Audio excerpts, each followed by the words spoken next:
it's Nina, and thanks for joining me today for a new tutorial. Today I'm going to be showing you how to make a very easy to make card for Father's Day using our Simon Says Stamp Susie watercolor prints. These are exclusive to Simon Says Stamp and make your card making so easy because all you need are these fun coloring cards, your favorite mediums such as markers, pencils, or watercolors, and some embellishments. For this card, I'm going to be using Copic markers, but you could substitute for any medium you like most. So I'm pulling out my Copic marker color chart. This is something that is really helpful for me in seeing what colors I have and which ones I want to use for a certain project. I started off with some dark blue colors. I wanted to make a night scene, so I picked out some really dark blues that I could layer on top of each other to get a really deep colored sky. And if you're interested in any of the color combinations I used, I do have them listed over on the Simon Says Stamp blog. As I'm coloring, I'm not overly concerned about any areas that I might have gone outside the lines, because I can come back in and clean those up as I color, especially with paper like this. This is watercolor paper, distressed watercolor paper, and it's a very forgiving paper. So if I have any little mistakes, I'm not overly worried about having those in my coloring, because I can come back in and fix them. I'm coming back in with some lighter blues because as I'm creating this night scene, you'll notice that there's the moon in the background, but this could also be a sun. Because I have that moon there, the moon is going to be casting some golden light and some bright color onto certain areas of the scene. So I want to make sure to reserve some areas where I can have those lighter colors show through and kind of give that golden glow. So like the tops of the clouds, those are something I want to make sure that I keep a nice highlight on. Same thing goes with around the moon. When you look at the moon, there's always that nice golden glow around the moon, and it's that bright light that's just shining around it. So I used a light marker, the BG01, to add some highlight around the moon. As I colored in the mountains, I made sure to reserve some areas that were going to have some light cast on them. And as I was coloring, I wasn't trying to be super careful with where those light areas would be. I just wanted to have some. On the mountains, I picked out some E80 colors. I used E89 for the darkest, E87, E84, and then E81 is the lightest color. The trees I kept super simple, and I just did a single layer of color over each one. And this is because there's a lot of them, and I wanted to give some lighter and darker trees throughout this tiny little forest. So I decided that the coolest way for me would be to just kind of color each one a different color. And I really loved how that turned out. Now for the grass, I'm going to start off by using a couple of dark markers. But when I come back in with the yellow colors for the moon, I'm actually going to create some areas that are going to have the moon shadows creating a golden light on the grass. So we'll come back to that in a minute.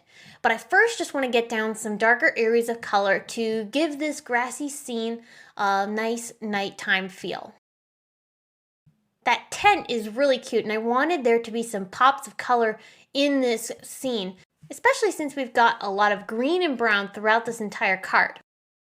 So I brought in some R markers. I used R56 and 59, and then I brought in a couple of orange markers. And these are really cool because these really add some nice contrast to the red colors, but at the same time, it also balances out the yellow that we're going to have in the moon up in the sky. And we also have that nice little fire pit down along the bottom too, which is also going to help with that as well. At this point, I'm ready to add in the golden colors. So I used Y00 for the base color of the moon, and then I'm going to bring in some brighter yellows. And I'm making sure to leave an area that's really light on the moon just to give it that really nice golden glow.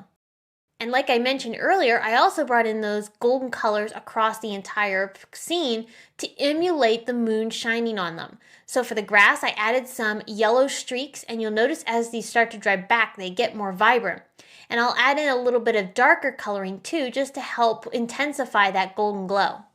I go over the grass portion with a little bit of green just to soften things out a little bit. But this is a really great way to give your scene a little bit more of a lifelike look. And you can see it really brings the whole entire coloring together. Like I said earlier, I wanted to make sure that this moon looked like it was casting that golden glow on the clouds and the mountains. So I came back through with that yellow marker and added those highlights. I softened it out with my lightest Y marker, and then I let everything dry before I came back in with some embellishments. So for the embellishments, I started off with some Ultra Bond glue. This is just a clear liquid adhesive from ThermoWeb, and I wanted something that was going to dry clear because I wanted to kind of show through that coloring that we added for the moon shining on top of these mountaintops. So I chose a clear adhesive that's going to hold down this unicorn glitter dust from Simon Says Stamp.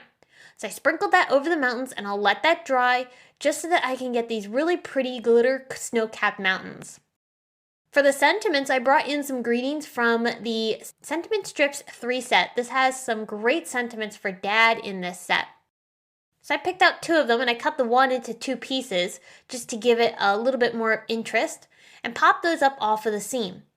My final bit of embellishing was some stars and some white gel pen details in the night sky, and a little bit of aqua shimmer pen over top of the clouds and also the golden glow of the fire pit. There was very few supplies needed for this card, and I wanted to show you how a small list of supplies can create a really awesome scene like this card here that we made using the Simon Says Stamp and Susie's watercolor prints. In no time at all, you're left with this really great card, and I think it's a great way to be able to make some fun cards, not just for Dad, but we also have a whole variety of other fun themed cards that you can color and make some really great cards with. So I'd encourage you to check out all of our Susie watercolor print series. If you enjoyed this video, I hope you will give it a thumbs up and subscribe to our channel for more inspiration. Thanks for tuning in, and I will see you again very soon. Bye!